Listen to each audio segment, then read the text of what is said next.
Jadi, senyawa itu adalah gabungan dari beberapa unsur dengan perbandingan tertentu dan tetap. Oke, jadi unsur itu harus melalui ikatan sehingga perbandingannya tertentu dan tetap, jadi nggak berubah, ya, nggak berubah. Nah, senyawa ini tidak bisa kita pisahkan. Kan tadi gabungan dari beberapa unsur ya. Nah, unsur-unsurnya itu tidak dapat dipisahkan secara fisika, hanya dapat dipisahkan secara kimia. Contoh nih ya, contoh dari senyawa. Misalkan air. Nah, air itu kan H2O. Oke. Nah, ini gambarnya ya. Ini gambar air. Air itu jadi bukan atom, tapi air itu adalah senyawa. Oke, atau molekul air.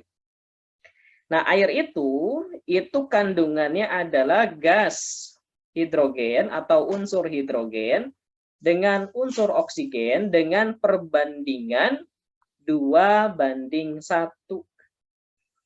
Dari mana teman-teman angkanya? Oke, kita lihat angkanya di sini nih. Nah, H-nya ada 2, oksigennya di sini 1. Jadi 1 itu biasanya nggak ditulis ya. 1 itu biasanya tidak dituliskan. Oke, jadi kalau air itu adalah gabungan dari gabungan dari atom hidrogen dengan atom oksigen dengan perbandingan 2:1. Itu namanya adalah air. Nah, untuk memisahkan hidrogen dengan oksigen itu tidak bisa dilakukan secara fisika. Maksudnya dilakukan secara fisika itu misalkan disaring, nggak bisa ya, karena ukurannya sangat kecil. Atau nggak bisa juga dipanaskan, nggak bisa. Nah, hanya bisa dilakukan secara kimiawi. Jadi nanti direaksikan. Contoh misalkan begini.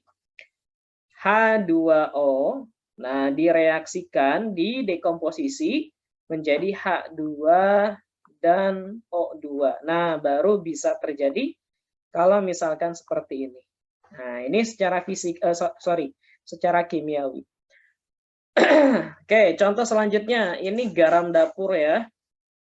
Garam dapur atau NaCl. Jadi yang saya contohkan adalah yang sering aja ya dalam kehidupan sehari-hari. Oke, NaCl. Nah, NaCl itu adalah gabungan dari Na dan Cl dengan perbandingan 1:1. Ternyata teman-teman sekalian, ketika atom natrium dengan atom Cl ini bereaksi, ternyata nanti sifatnya jadi benar-benar berubah dibandingkan sifat aslinya. Contoh ya, klorin atau Cl itu ternyata adalah gas yang beracun. Klorin itu gasnya beracun. Tetapi ternyata ketika berikatan dengan natrium menjadi NaCl, garam tidak beracun kan? Justru garam ini sangat sering digunakan dan dikonsumsi oleh manusia.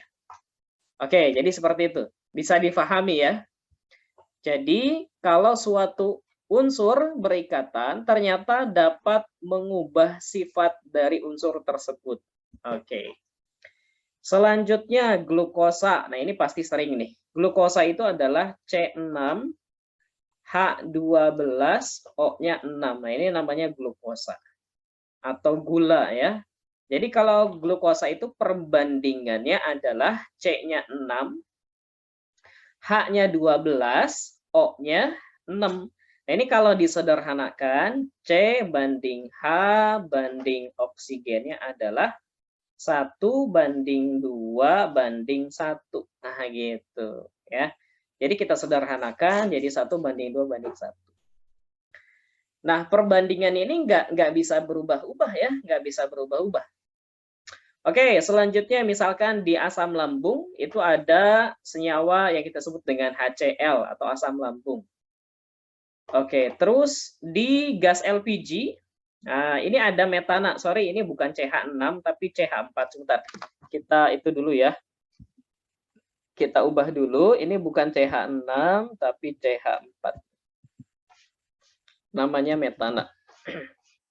Gas metana ya. Oke, terakhir, ini contoh dari senyawa namanya adalah asam sulfat.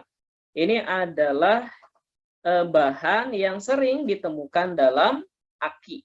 Nah, di sini ya, dalam aki. Aki kendaraan bermotor itu mengandung H2SO4. Oke. Dan H2SO4 ini sangat berbahaya kalau kita sentuh ya. Nama lain dari aki adalah air keras, teman-teman sekalian. Jadi kalau ada istilah air keras itu maksudnya adalah aki ya. Oke.